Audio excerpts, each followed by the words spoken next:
So here we are with Dietrich Ruffin, the CEO of Envisage Management Solutions Incorporated. So I'm going to be interviewing her today. So, hello. Hi, how are you? Good. So tell me stuff about you. Well, I was born in Washington, D.C. in 1962. And I went through the elementary school and then junior high school and then high school. And after that, I went to South Carolina to college for a year. I then came back home and I got married and I started a family, and I have 3 children, 2 sons and 1 daughter. The daughter is your mom.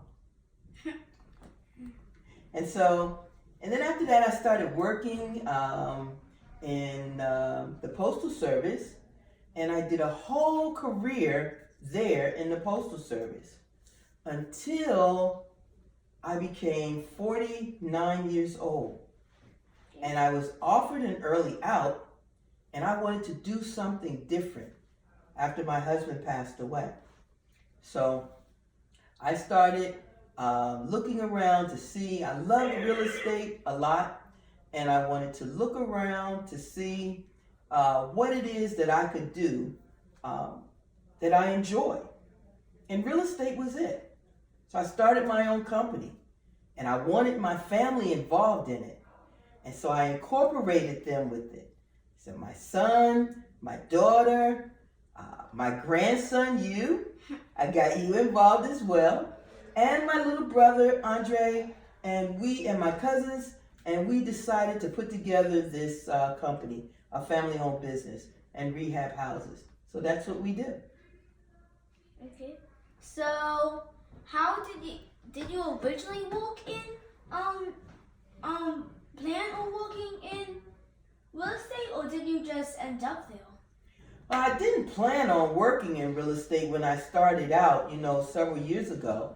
But I enjoyed real estate. I liked it a lot. And so when I decided to change careers and do something different with my life, that was the path that I was led to. And I decided that that was what I wanted to do at that time. So how did you get led there? So I was really searching on my insides and looking at things that I really like, and real estate is one of them. I love the fact that we could tear down houses and then put them back together again, design them, put it back together again, and make them good for the communities out here, especially like distressed homes or homes that are not valued or have any value at this point in time. So we like to take those homes. It's like an ugly duckling, the ugly duckling that turns into a pretty swan. Well, that's the analogy I'd like to give you. So how did you have a job before that, and if so, did that job fail, or what happened? Yeah, I did actually have a job before that. I worked in the Postal Service, and I started out as a letter carrier. And I worked my way up the corporate ladder, all the way to the first African American female postmaster of Bethesda, Maryland. And that must have been really hard. It was a lot of hard work, but I love the hard work, and I love the accomplishments that we were able to make with that. However, it didn't fail. The job itself didn't fail. However, once my husband passed away, your granddad, I just didn't have the desire to do it anymore. I didn't like it. I didn't like going in there and doing what I was doing. So it was time for me to do something different. So what got you into real estate? Like, how did you start going into real estate? So basically, my mom heard on the radio about this seminar that was being given by a company called Fortune Builders, and she told me that I should go and check it out.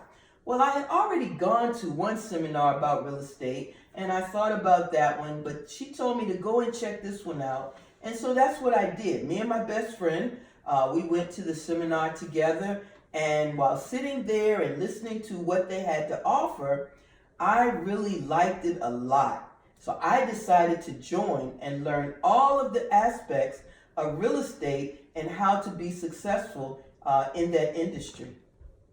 So, what was the other seminar did you go to?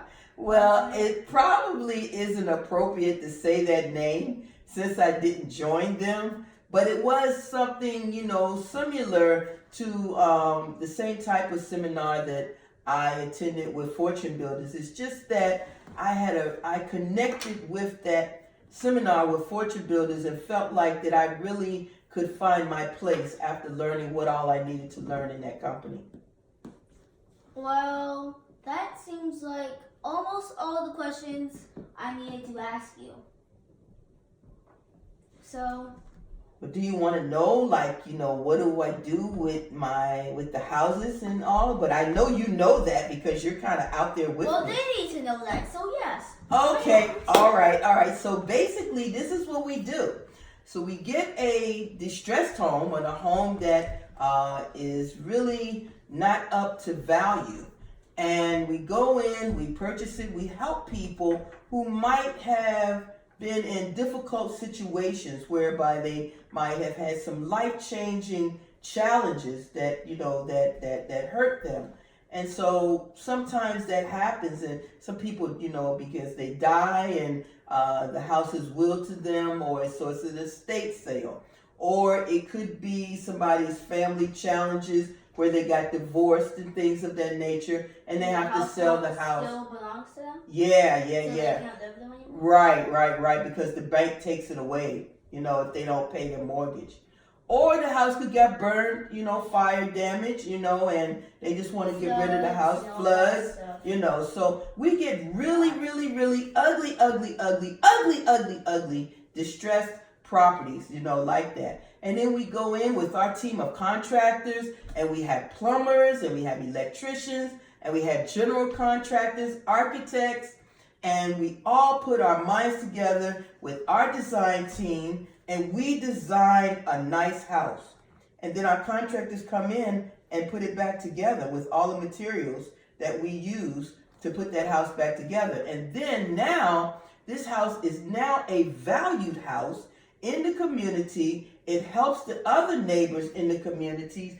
Values of their houses go up, and then we sell it on the market for retail value. So it's a pretty cool process. What?